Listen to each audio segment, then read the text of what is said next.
Vivek Ramaswamy is surging in a new poll out of New Hampshire. I'll break down the data here on the Jonathan Lovegrove YouTube channel. So this new poll is a collaboration between CNN and the University of New Hampshire.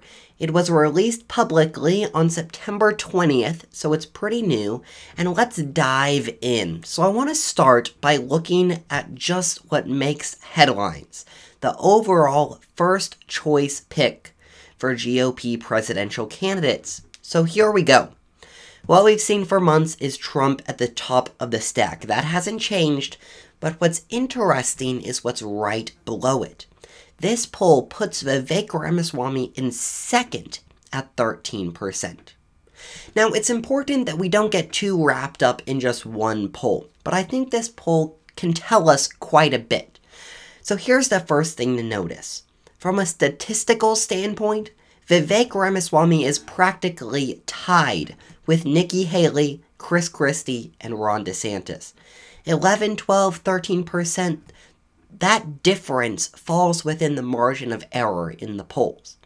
But what this really shows us is that we have a very close race for second place.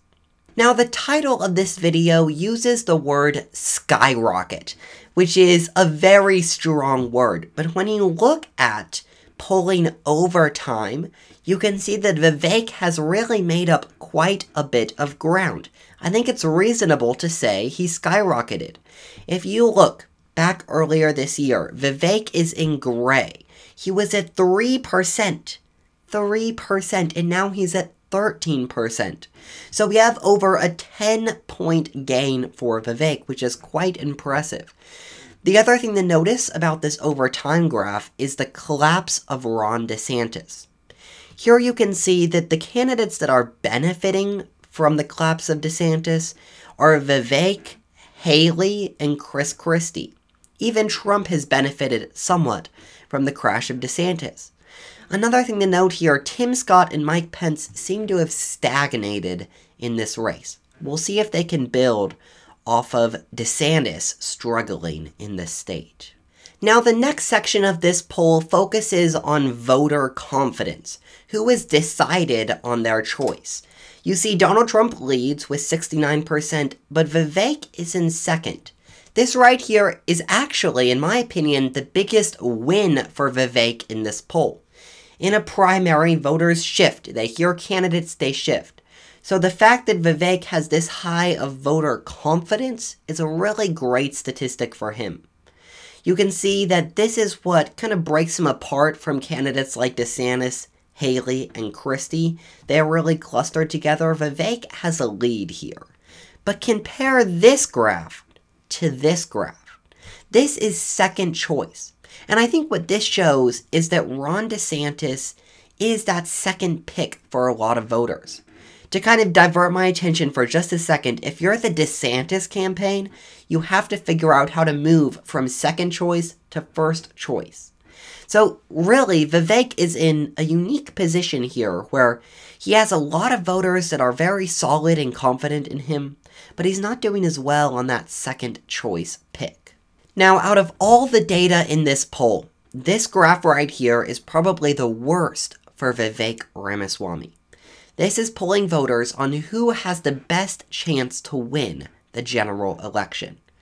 Vivek only gets 3%. Now, when we actually get to Election Day, voters care about electability. In a way, that's why Biden won the 2020 Democrat primary. If Vivek can't get control of the electability argument, he probably won't be able to gain much more ground. This is a poll that Vivek's campaign really needs to be focusing on. This is a weakness right here. If he can improve this, I think he has a really great shot of performing well in New Hampshire. Now, here's one more statistic that's really interesting to look at. This is net favorability. How much people like candidates. And the reality is Ramaswamy doesn't come across as very likable. He's doing well in other areas, but this is a weakness for him. You see, a candidate like Tim Scott is really loved and appreciated. Someone like Vivek, not to the same degree. At the same time, Vivek is outperforming candidates like Mike Pence, Chris Christie, and Asa Hutchinson. So I don't think he's doing awful, but this is an area he could improve. Also, interesting note here, only 6% say they don't know enough to say about Vivek. Only 6%. This candidate was a no-name in American politics just a few months ago. So it's very notable that he's been able to make up that ground and get his name out there to his audience. Thank you for watching. Before you leave, check out this video with more info about Vivek, and I'll see you in the next video.